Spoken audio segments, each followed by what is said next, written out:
Hello students, प्यारे बच्चों। हम लोग पढ़ रहे थे human I and colourful world. इसमें जो ह्यूमन आई वाला पार्ट था, जिसमें कि हमने आई के बारे में पढ़ा, आई डिफेक्ट्स के बारे में पढ़ा, ये वाला पार्ट हमने फिनिश कर लिया था।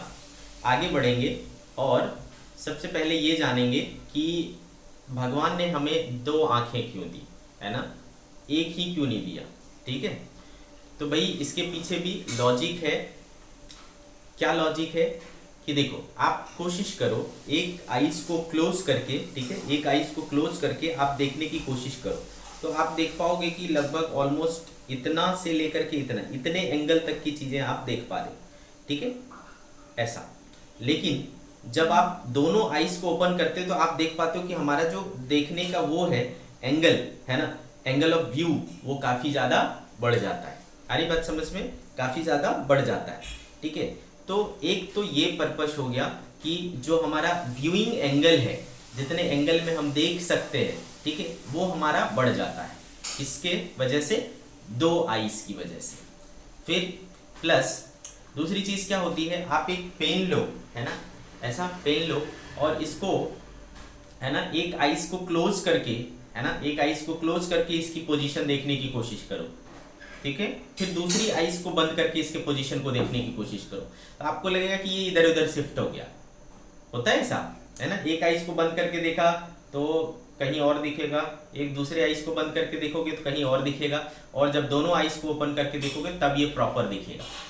तो किसी ऑब्जेक्ट का जो है एग्जैक्ट लेंथ, साइज, पोजीशन, ये सब जो है ना, अपन दोनों आईज से प्रॉपरली देख पाते हैं। ठीक है, जैसा कि आप देखो कैमरा के केस में होता है ना, कैमरा वगैरह जो आजकल देखो आ रहे हैं, ट्रिपल कैमरा आ रहा है ना, क्वाड कैम आ रहा है ना। पहले क्या होता था, सिंगल कैमरा होता था, अभी क्या है रहा है, ड्यूअल कैमरा, फिर ट्रिपल हो गया, फिर क्वाड आ गया।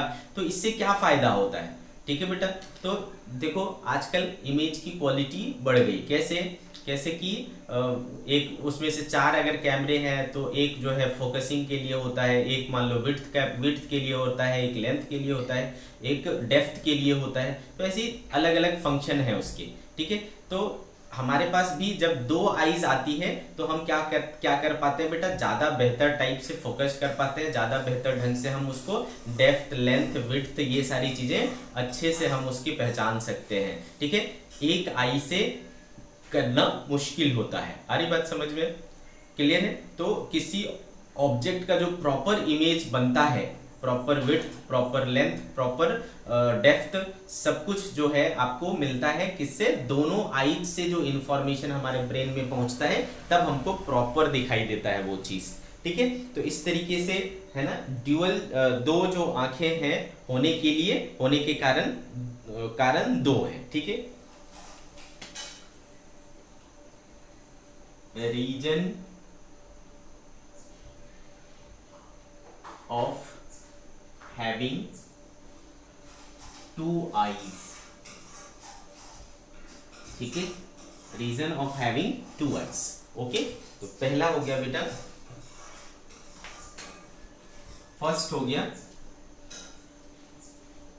With the two eyes, with the two eyes our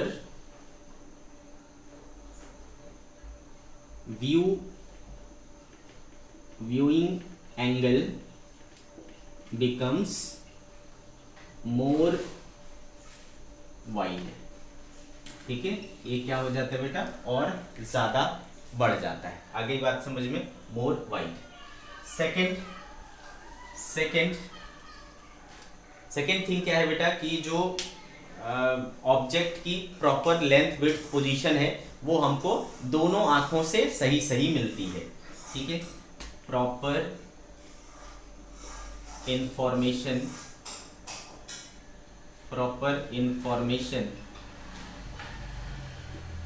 like position, length, ठीक है, position, length, height, width, depth, etcetera. ठीक है, proper information like position, length, height, width, depth, depth etcetera of object, ठीक है, is proper information like position, length, height, width, depth, etc. of object is given by the combination of both eyes, ठीक है, दोनों eyes से ही सारे information, proper information मिल पाता है और हम उसको देख पाते हैं। अंडरस्टूड?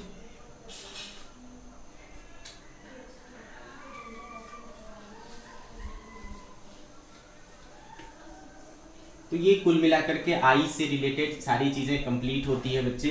ओके, अब हम लोग आगे बढ़ेंगे और नेक्स्ट टॉपिक पढ़ेंगे प्रिज्म के बारे में, ठीक है। किसके बारे में पढ़ेंगे? प्रिज्म। तो सबसे पहले ये समझेंगे कि प्रिज्म होता क्या है, ठीक है। आप अगर अपने लैब में जाओगे तो आपको प्रिज्म देखने को मिल जाएगा। तो बेसिकली प्रिज्म जो है वो इस तरीके का होता है।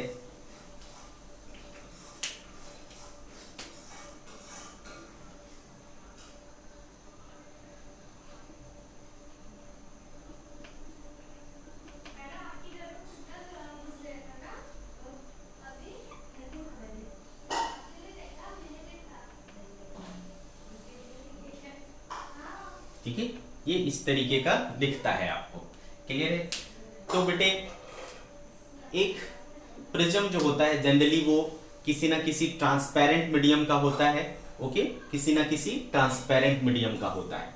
ओके, और इस ट्रांसपेरेंट मीडियम में, ठीक है, इस ट्रांसपेरेंट मीडियम में देखो तो आपको एक ये वाला सरफेस कैसा दिख रहा है?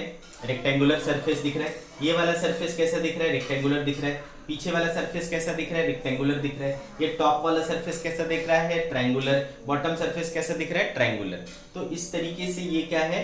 3 रेक्टेंगुलर और 2 ट्रायंगुलर फेसेस से मिलकर के बने हैं, ठीक है। ये स्पेशल प्रिज्म है, ठीक है, इसको कहते हैं ट्रायंगुलर प्रिज्म, ठीक है। ये स्पेशल प्रिज्म है, इसको कहते हैं ट्रायंगुलर प्रिज्म, ट्रायंगुलर प्रिज्म। लेकिन कोई जरूरी नहीं कि प्रिज्म यही हो, है ना। प्रिज्म हमेशा ऐसा ही हो, कोई जरूरी नहीं, ठीक है बेटा। अगर इस चीज को, है ना, अगर इस चीज को मैं टॉप व्यू देखूं तो ये मुझे कैसे दिखेगा? ट्रायंगल के जैसा दिखेगा, ठीक है ना बेटा। टॉप व्यू ऊपर से बैठ के देखूंगा तो ये मुझे कैसा दिखेगा? ट्रायंगल के फॉर्म में दिखेगा। आ रही बात समझ में? अब मैं अगर इधर से लाइट डालता हूं सपोज, ठीक है, तो ये किसका बना हुआ है बेटा? जैसे कि ग्लास का बना हुआ है, ठीक है, ये ग्लास है। बाहर क्या है बच्चे? एयर है। तो लाइट क्या हो रहा है? यहां से मैंने इधर डाली तो क्या हो रहा है? एयर से ग्लास में जा रहा है, मतलब एक मीडियम से दूसरे मीडियम में जा रही है। जब भी एक मीडियम से दूसरे मीडियम में जाएगा बेटा तो ऑब्वियसली क्या होगा? रिफ्रैक्शन होगा, है ना। ऑब्वियसली क्या होगा? रिफ्रैक्शन होगा। तो ये यहाँ पर क्या हो जाएगा? रिफ्रैक्ट हो जाएगा। आगे बात समझ में? इसको जाना ऐसे चाहिए था, ये ऐसे मुड़ गया। तो ये एक बार यहाँ पर रिफ्रैक्शन हो गया बेटा, तो यहाँ पर फर्स्ट रिफ्रैक्शन हुआ। ये वाला जो सरफेस है वो फर्स्ट रिफ्रैक्टिंग सरफेस कहलाएगा हमारा। फिर जब ये यहाँ से बाहर आएगा बेटा तो फिर से इसको मीडियम में चेंज होगा। ग्लास है, बाहर एयर है, तो मीडियम में फिर से चेंज हुआ, तो ये जो है फिर से मुड़ेगा, ठीक है। इसको इससे जाना चाहिए था, ऐसे हो गया। तो देखो 2 बार रिफ्रैक्शन हो रहा है। सेकेंड टाइम यहाँ पर रिफ्रैक्शन हुआ, फर्स्ट टाइम यहाँ पर रिफ्रैक्शन हुआ। तो ये वाला जो सरफेस है जहां पर पहली बार रिफ्रैक्शन हुआ वो फर्स्ट रिफ्रैक्टिंग सरफेस हुआ, यहां पर दूसरी बार रिफ्रैक्शन हुआ, ये सेकंड रिफ्रैक्टिंग सरफेस हुआ। तो ये जो 2 रिफ्रैक्टिंग सरफेस है वो हमेशा क्या होने चाहिए? वो हमेशा नॉन पैरेलल होने चाहिए, वो पैरेलल नहीं होने चाहिए। कभी भी सिर्फ ये शर्त अगर पूरी होती है कि दोनों रिफ्रैक्टिंग सरफेस पैरेलल नहीं है, ठीक है। अब बोलोगे पैरेलल नहीं है, इसका क्या मतलब है? जैसे मैं ग्लास का ही ग्लास स्लैब ले लूं। ग्लास स्लैब हमने पढ़ा था, ग्लास स्लैब में ये सरफेस और ये सरफेस क्या था? पैरेलल नहीं था, है ना, सॉरी पैरेलल थे। तो वो इसके तरह काम नहीं करेंगे। किसकी तरह? प्रिज्म की तरह। इधर से हमने लाइट डाला और इधर से निकाला तो ये क्या होगा बेटा? ग्लास प्रिज्म की तरह नहीं बिहेव करेगा, है ना। इसको इधर से डालोगे तो क्या होता था? ये ऐसा निकलता था। याद आ रही बात समझ में? ठीक है। तो दिस इज नॉट प्रिज्म, यहाँ पर प्रिज्म है क्योंकि ये सरफेस यहाँ देखो, यहाँ पर पहली बार रिफ्रैक्शन हुआ था फर्स्ट, ये सेकंड, तो ये दोनों सरफेस पैरेलल है ना, तो ये प्रिज्म नहीं है। लेकिन यहाँ पर क्या है? एक सरफेस ऐसा है, एक सरफेस ये है, इसके बीच में एंगल है ना, पैरेलल नहीं है, नॉन पैरेलल होने चाहिए, तब हम उसको क्या कहते हैं? प्रिज्म कहते हैं। आ रही बात समझ में? ठीक है। तो 2 चीजें हैं, एक तो इसको ट्रांसपेरेंट होना चाहिए और दूसरा दोनों रिफ्लेक्टिंग सरफेस क्या होने चाहिए, नॉन पैरेलल होने चाहिए, तब हम इसको क्या कहते हैं, प्रिज्म कहते हैं। अंडरस्टूड? ठीक है, तो सबसे पहले हम डेफिनेशन लिखेंगे प्रिज्म का। तो हो गया बेटा, a transparent medium which is, है ना, a transparent medium which is surrounded by, है ना, two non parallel refracting surfaces. ठीक है, तब हम उसको प्रिज्म कहेंगे। Okay, a transparent medium, transparent medium surrounded by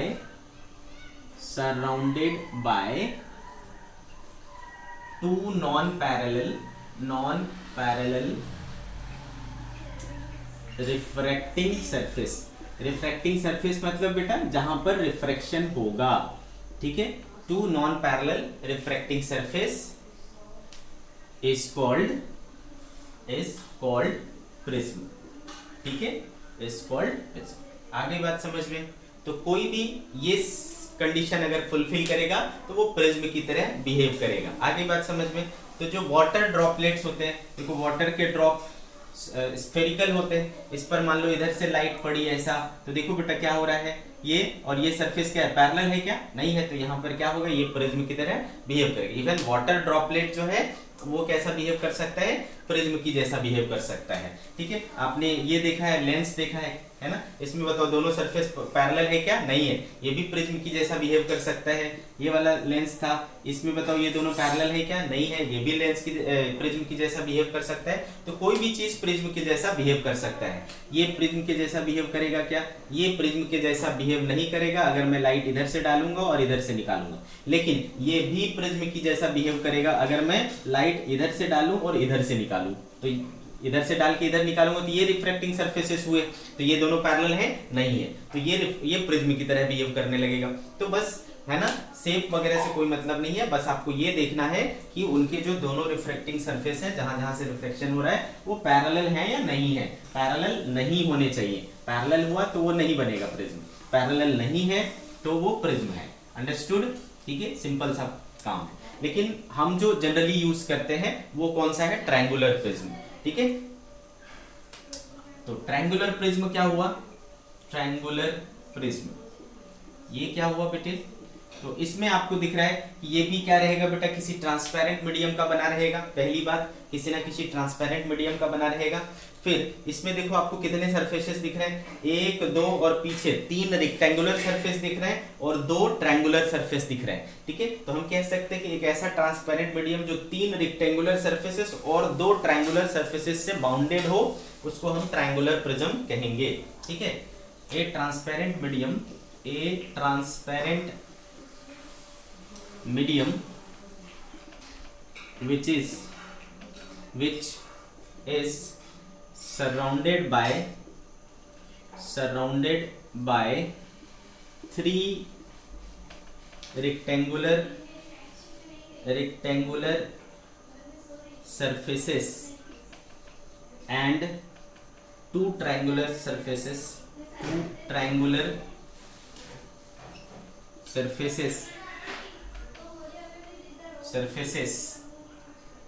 is called triangular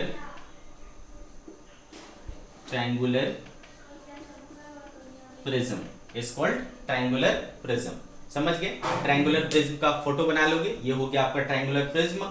लेकिन हर समय हम इसके ट्रायंगुलर प्रिज्म को इस तरीके से नहीं दिखाते हैं, सिंबॉलिकली हम लोग सिर्फ इसके टॉप व्यू को दिखाते हैं। सिंबल ऑफ ट्रायंगुलर प्रिज्म अगर लेना होगा, symbol of triangular prism,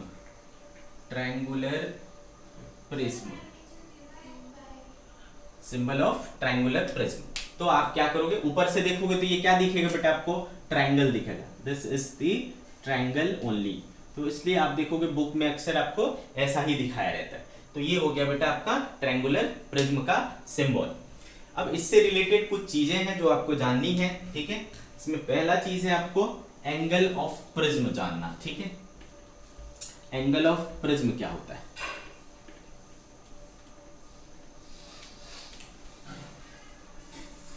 अच्छा, इसके पहले हम लोग ये देख लेते हैं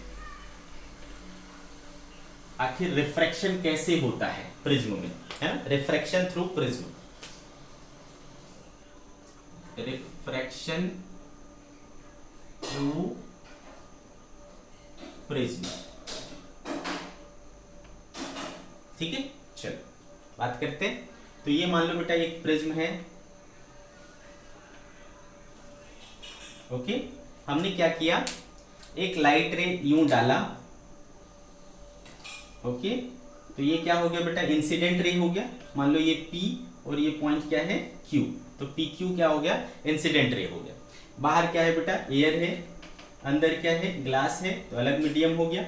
मीडियम में चेंज हुआ, रिफ्रैक्शन होगा। अगर मीडियम में नहीं चेंज होता तो बेटा ये स्ट्रेट लाइन में जाता, ऐसा चला जाता, लेकिन मीडियम में चेंज हुआ है तो क्या होगा, रिफ्रैक्शन होगा।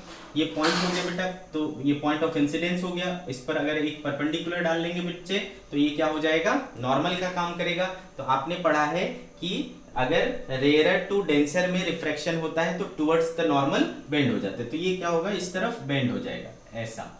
आगे बात समझ में, तो ये बेंड हो गया। अब फिर क्या होगा बेटा, इस तरफ जब जब जब जाएगा तो यहाँ फिर से क्या हो रहा है, आपको मीडियम में चेंज हो रहा है, ग्लास से एयर में आ रहा है, तो फिर से क्या होगा, रिफ्रैक्शन होगा।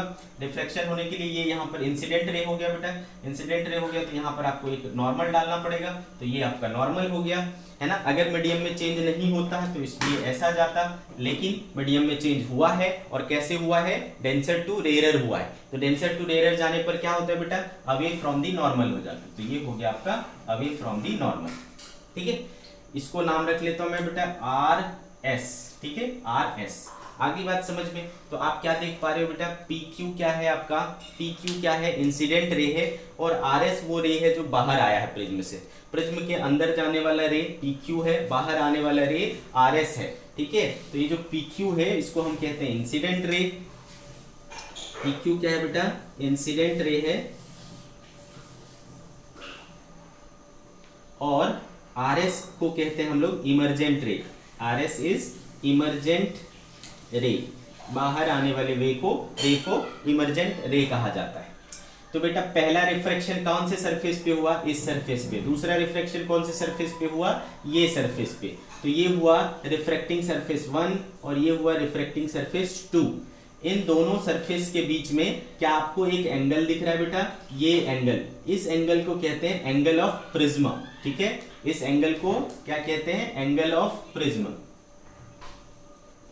Angle of prism. आगे बात समझ में, ये वाला एंगल क्या हो गया बेटा, एंगल ऑफ इंसिडेंस हो गया। ये वाला एंगल क्या हो गया, एंगल ऑफ रिफ्रैक्शन। इसको हम लोग कह देते हैं एंगल ऑफ रिफ्रैक्शन 2, और इसको कहते हैं एंगल ऑफ इमर्जेंस, ठीक है बेटे। इसको क्या कहते हैं, एंगल ऑफ इमर्जेंस, ठीक है।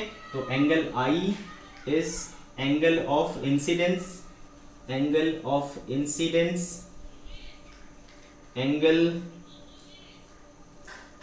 E is angle of emergence, angle of emergence, ठीक है बेटा।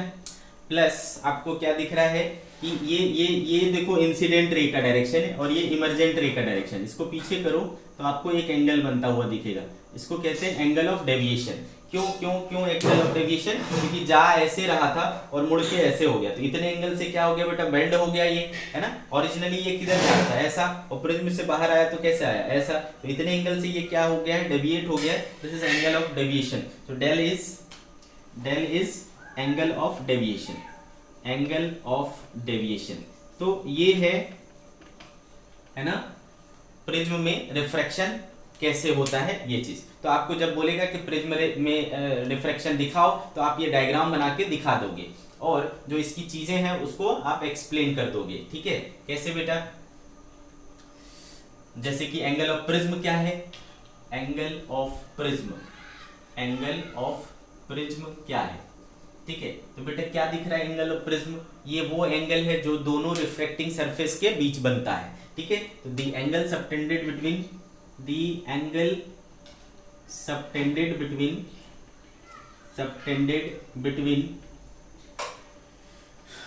two refracting surfaces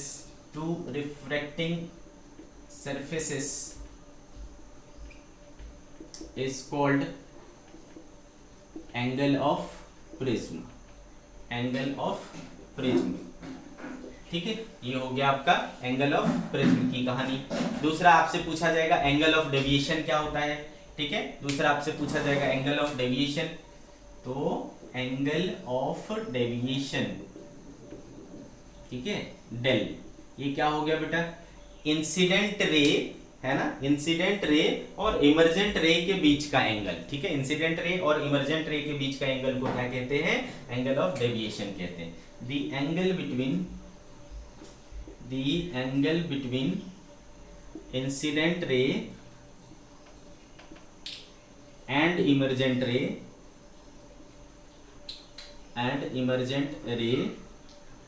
is called angle of deviation, angle of deviation।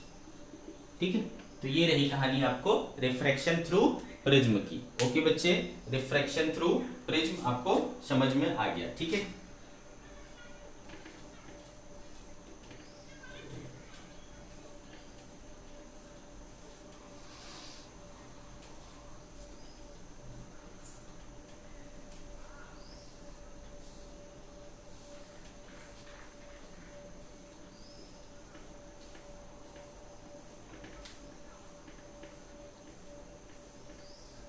अब देखो, अब हम लोग आगे बढ़ेंगे और पढ़ेंगे क्या, next topic dispersion of light, dispersion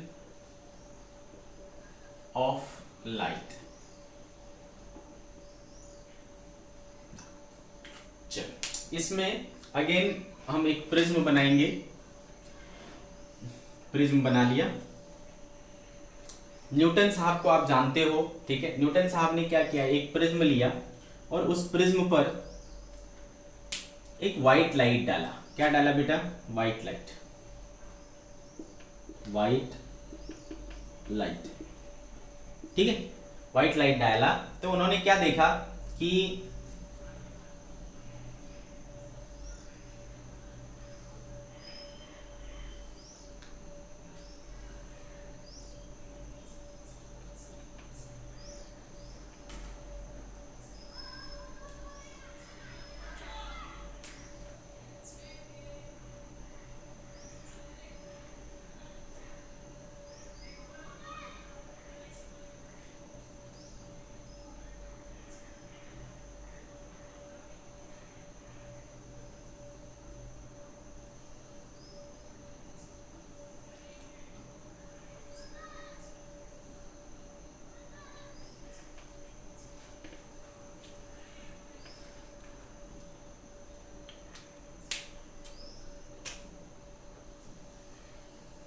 ठीक है, इस तरीके से इन्होंने इधर से जब व्हाइट लाइट डाला तो इधर क्या देखा, इनको ऐसा 1 2 3 4 5 6 और 7, ठीक है, 7 अलग अलग कलर के यहां पर बैंड्स मिले एक स्क्रीन पर। ठीक है, इधर उन्होंने एक स्क्रीन लगाई तो उधर उनको 7 कलर्स ऐसे दिखाई दिए। ठीक है, और ये कलर का जो ऑर्डर था वो कुछ इस तरीके से था, VIBGYOR। ठीक है, विब्ग्योर। ठीक है, VIBGYOR। V stands for violet, I stands for indigo, B stands for blue, G for green, Y for yellow, O for orange and R for red। ठीक है, इस तरीके से उनको 7 कलर्स दिखाई दिए।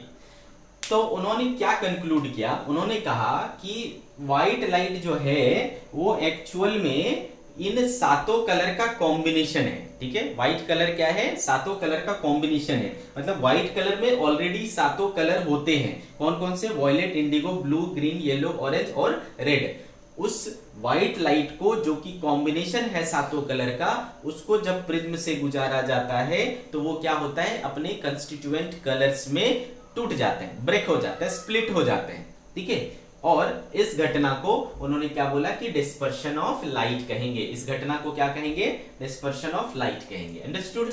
ठीक है, तो what is dispersion of light, है ना, व्हाइट लाइट का अपने सातों कंस्टिट्यूएंट कलर्स में स्प्लिट अप हो जाना क्या कहलाता है? डिस्पर्शन ऑफ लाइट कहलाता है। ठीक है, when white light is passed through a prism,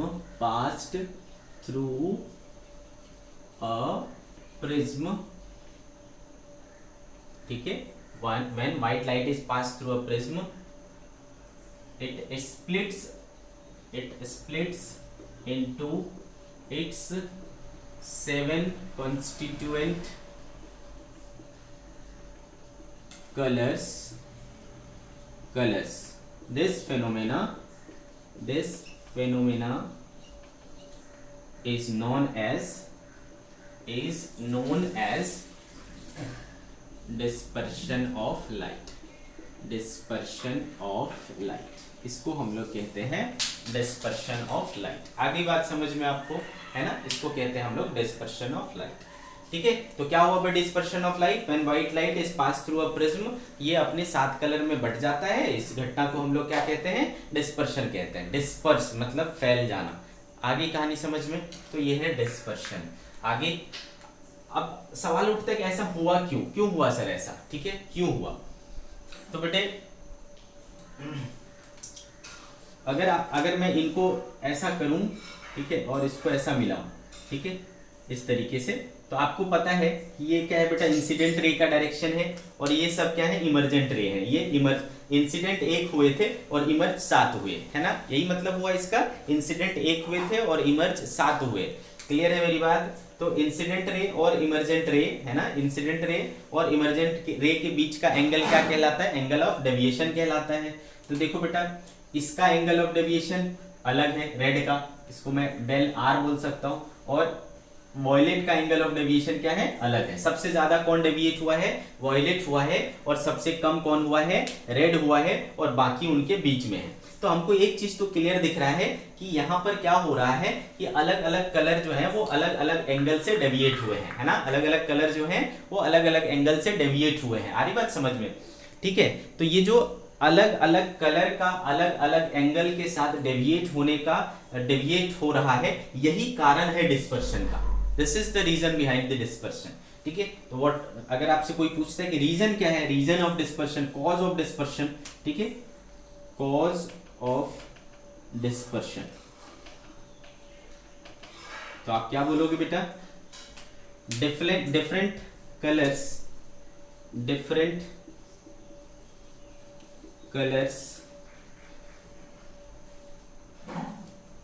deviate with different angle। ठीक है, different colours deviate with different angle. ठीक है, यही डिस्पर्शन का कारण है। तो यहां से आप देख करके बताओ बेटा, सबसे ज्यादा कौन डेविएट हो रहा है? तो सबसे ज्यादा एंगल कौन बना रहा है? वॉयलेट। तो मोस्ट डेविएटेड कलर कौन सा है बेटा? वॉयलेट। ठीक है, मोस्ट डेविएटेड कलर कौन सा है? वॉयलेट। ठीक है, और लीस्ट डेविएटेड कौन है? लीस्ट डेविएटेड, तो ये है बेटा रेड। तो ये आपसे डायरेक्ट क्वेश्चन पूछा जाता है कि मोस्ट डेविएटेड कौन सा होता है? तो वॉयलेट। लीस्ट डेविएटेड कौन सा होता है? तो रेड। आ गई बात समझ में? तो ये है कहानी डिस्पर्शन ऑफ लाइट की। अच्छा, ये अलग अलग कलर क्यों अलग अलग वेवलेंथ, अलग अलग एंगल से डेविएट हुए, इसका क्या कारण है? ठीक है, इसका क्या कारण है? तो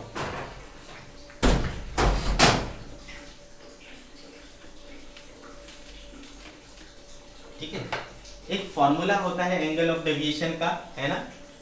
मैं सिर्फ आपको फॉर्मूला बताता हूं, अभी आपको जरूरत नहीं है, ये आपको हायर क्लासेस में सिखाई जाएगी। ठीक है, angle of deviation of prism, angle of deviation of prism, जिसको हमने डेल से शो किया था, वो उसका फॉर्मूला होता है बेटा म्यू माइनस 1 इंटू ए। कितना होता है? म्यू माइनस 1 इंटू ए आपको पता है ये एंगल ऑफ प्रिज्म होता है, और म्यू इसका रिफ्रैक्टिव इंडेक्स है, जो आपने प्रिज्म लिया है उसका रिफ्रैक्टिव इंडेक्स है। ठीक है, तो ये एंगल ऑफ डेविएशन का फॉर्मूला होता है। तो आप क्या देख पा रहे हो बेटा कि जब मैंने व्हाइट लाइट डाला तो इस व्हाइट लाइट में क्या है, ऑलरेडी 7 कलर हैं। ठीक है, और वो इस प्रिज्म से पार होगा, तो प्रिज्म सबके लिए वही है, तो सबके लिए एंगल ऑफ प्रिज्म क्या है, सेम है। बचा म्यू, म्यू जो कि रिफ्रैक्टिव इंडेक्स है, रिफ्रैक्टिव इंडेक्स जो है वो अलग अलग कलर के लिए अलग अलग होता है। ठीक है, तो चूंकि म्यू वेरी करता है, म्यू वेरी करेगा तो एंगल ऑफ डेविएशन अलग अलग होगा, इसलिए सातों के सातों कलर जो है अलग अलग एंगल से डेविएट हो रहा है।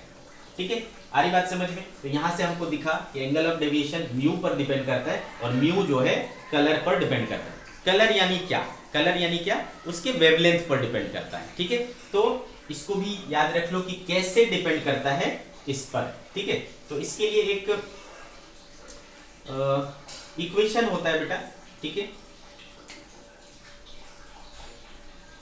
कोचीज इक्वेशन बोलते हैं। ठीक है, कोचीज इक्वेशन ये क्या शो करता है, वेरिएशन ऑफ, क्या शो करता है बेटा, variation of refractive index, dependency बोल सकते हो, dependency of refractive index, R I मतलब refractive index, dependency of R I on wavelength, wavelength. Refractive index जो है वो वेवलेंथ पर डिपेंड करता है, वो बताता है आपका कुछ चीज इक्वेशन। क्या बोलता है बेटा कि म्यू बराबर होता है a plus b by lambda square. ठीक है, a plus b by lambda square. ठीक है, इसके ऊपर भी डायरेक्ट क्वेश्चन हो सकते हैं, जिसमें a और b क्या है बेटा, कांस्टेंट है, a b पॉजिटिव कांस्टेंट्स हैं। तो आपको क्या दिख रहा है बेटा,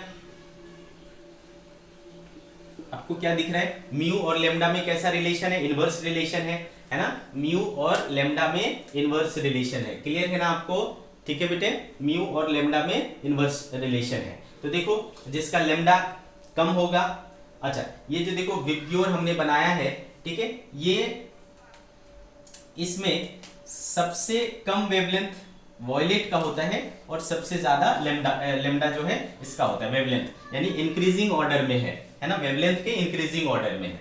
इसका लगभग 4000 एंगस्ट्रॉम होता है बेटा, और इसका लगभग रेड का 8000 एंगस्ट्रॉम होता है ना, विजिबल लाइट का होता है ना 4000 एंगस्ट्रॉम से 8000 एंगस्ट्रॉम तक। तो सबसे कम लेमडा किसका है बेटा, इसका वॉयलेट का, और सबसे ज्यादा किसका लेमडा है, रेड का। तो जिसका लेमडा कम रहेगा बेटा, जिससे कि वॉयलेट का लेमडा कम है तो उसका म्यू ज्यादा होगा, और म्यू ज्यादा होगा तो उसका एंगल ऑफ डेविएशन ज्यादा होगा। इसलिए देखो वॉयलेट क्या है आपका, मोस्ट डेविएटेड है। रेड देखो, रेड का म्यू लेमडा सबसे ज्यादा है, लेमडा सबसे ज्यादा है तो म्यू सबसे कम होगा, म्यू सबसे कम होगा तो देखो एंगल ऑफ डेविएशन कम होगा। तो सबसे लिस्ट कौन डेविएटेड है, रेड डेविएटेड है। ठीक है, आगे बात समझ में आपको क्लियर है बेटे? तो इस तरीके से आप क्या कर सकते हो, समझ सकते हो कि क्यों अलग अलग वेवलेंथ जो है अलग अलग, क्यों अलग अलग कलर अलग अलग वेवलेंथ, क्यों अलग अलग कलर जो है अलग अलग एंगल से डेविएट हो रहा है, इसका कारण आपको समझ में आ रहा होगा। क्लियर है बच्चे? ठीक है, अब हमें जो ये स्क्रीन है, इस स्क्रीन पर जो हमें ये सातों कलर का अरेंजमेंट दिख रहा है, इसको हम लोग कहते हैं स्पेक्ट्रम। ठीक है, व्हाइट लाइट का spectrum, spectrum of white light. ठीक है, इसको क्या कहेंगे, spectrum of white light. Let's see what is spectrum of white light. Spectrum of white light.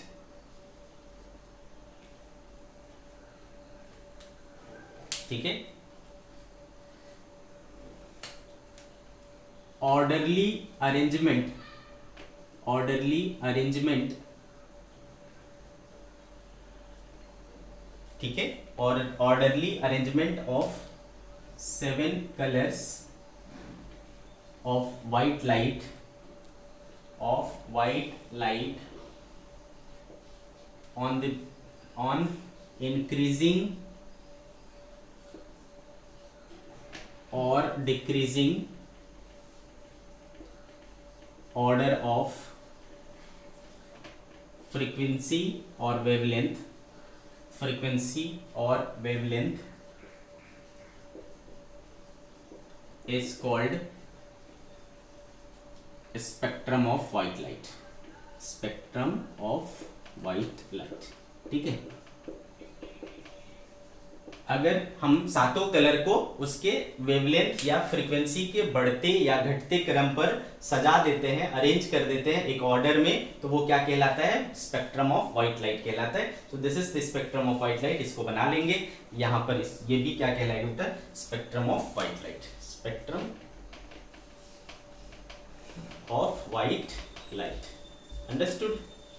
ठीक है बेटा, तो आज की सभा हम लोग यही समाप्त करेंगे, कल नेक्स्ट कुछ पढ़ेंगे। ठीक है, बाय बाय।